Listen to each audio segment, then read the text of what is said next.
అందరికీ నమస్కారం. నా పేరు రమ. వరించిన బంధం 3వ భాగం. రచయిత నీలిమ గారు.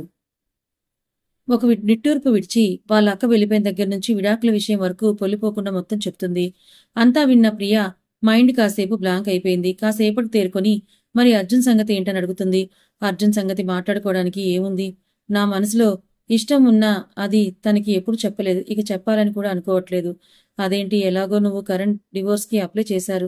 6 months తర్వాత నీ దారి నీది. అప్పుడు నువ్వు అర్జున్ హ్యాపీగా ఉండొచ్చు కదా అని అడుగుతుంది ప్రియా.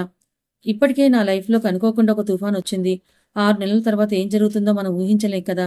ఒక రకంగా చెప్పాలంటే కరణ్ గారి బాధకి మా అక్కే కారణం. ఎందుకంటే తను అలా వెళ్ళిపోయింది కాబట్టే ఆయన ఇంకా డిప్రెషన్లో ఉన్నారు. అతని భార్యగా అతని పక్క నుండి చూసుకోవాల్సిన బాధ్యత నాకుంది. అప్పటి వరకు అతను అంగీకరించినా అంగీకరించకపోయినా అతని దగ్గరగా ఉండి చూసుకోవాల్సిన బాధ్యత నాదే కదా అని చెప్పింది సాక్షి.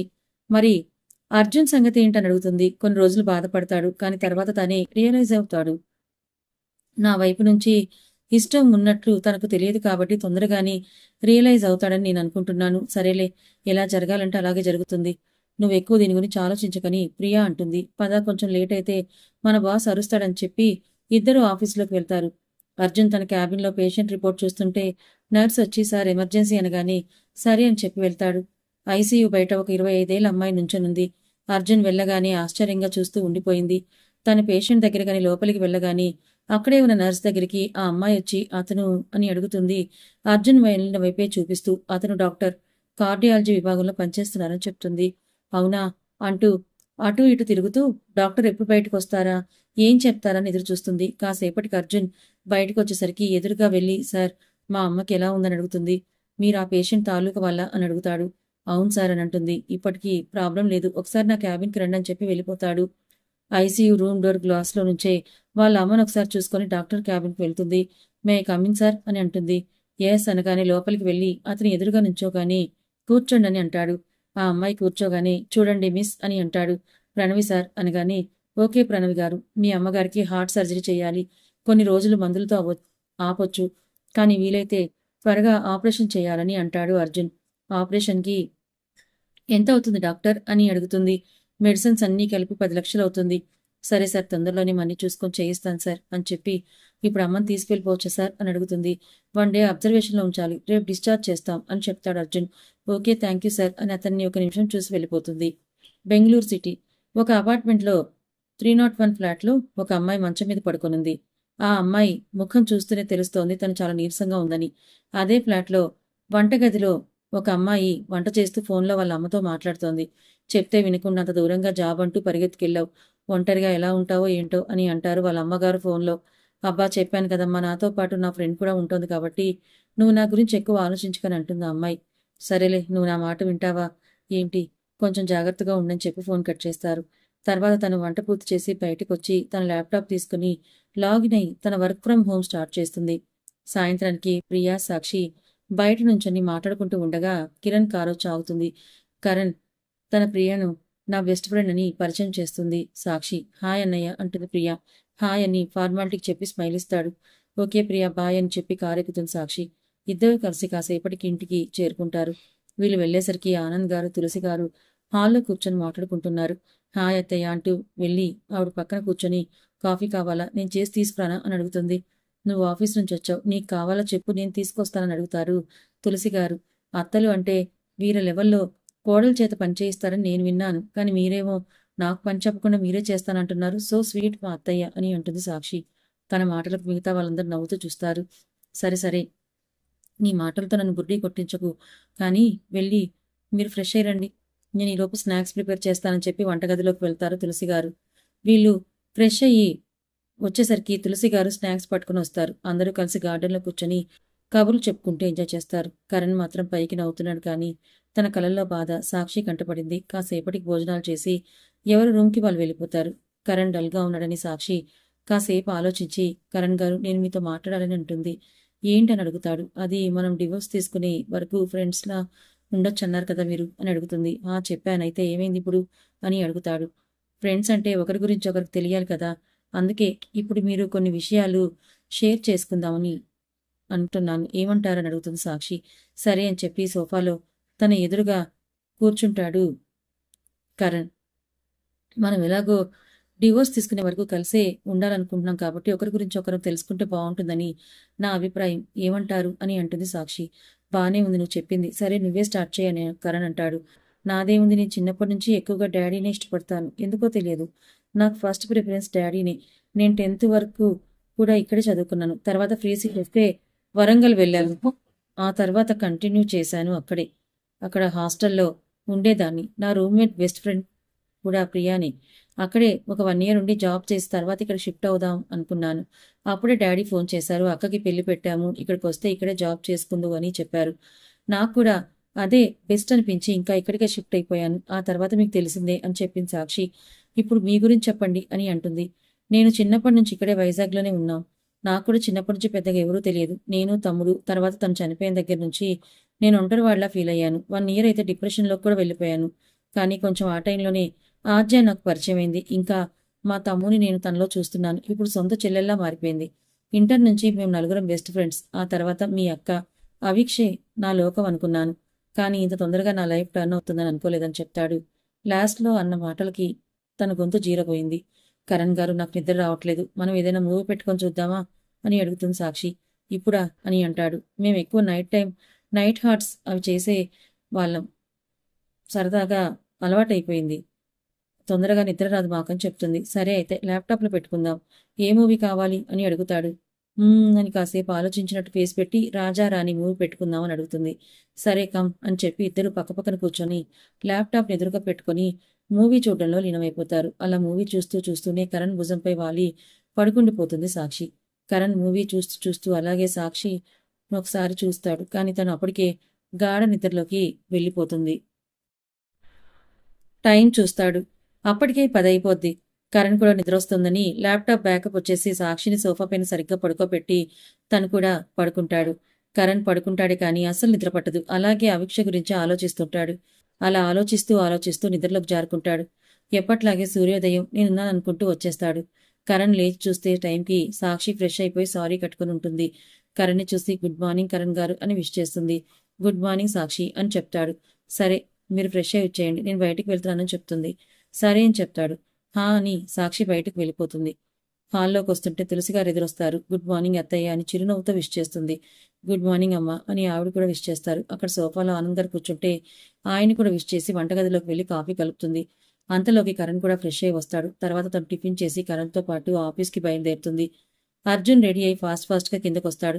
వాళ్ళ అమ్మగారు చూసి, ఏంటి నాన్న అప్పుడే రెడీ అయ్యావు అని అడుగుతారు.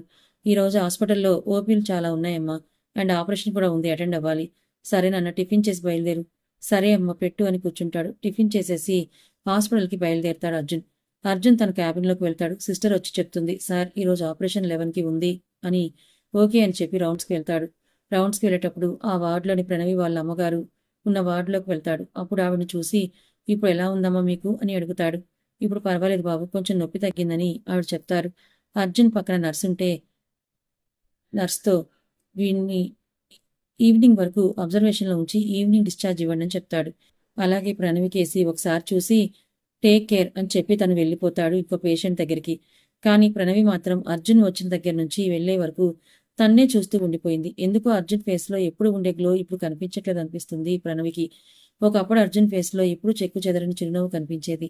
కానీ ఇప్పుడు ఏదో బాధ కనిపిస్తోంది. కాసేపటికి తన ఆలోచనలు పక్కన పెట్టి వాళ్ళ అమ్మకు కావాల్సిన మందులు తేవడానికి బయటకు వెళ్తుంది. సాయంత్రానికి డిశ్చార్జ్ ఫార్మాలిటీస్ అన్ని కంప్లీట్ చేసుకుని వాళ్ళ అమ్మని తీసుకుని వెళ్ళిపోతుంది. సాక్షి వెళ్లేసరికి కొంచెం లేట్ అవుతుంది. అందరూ మీటింగ్లో ఉంటారు. ప్రియూన్ వచ్చి, మేడం మీరే లేట్ అయ్యారు సార్, తొందరగా రమ్మంటున్నాడు అని ఎదురుగా వచ్చి చెప్తాడు. కంగారుగా వెళ్తూ ఒకరికి డాష్ ఇచ్చేసింది.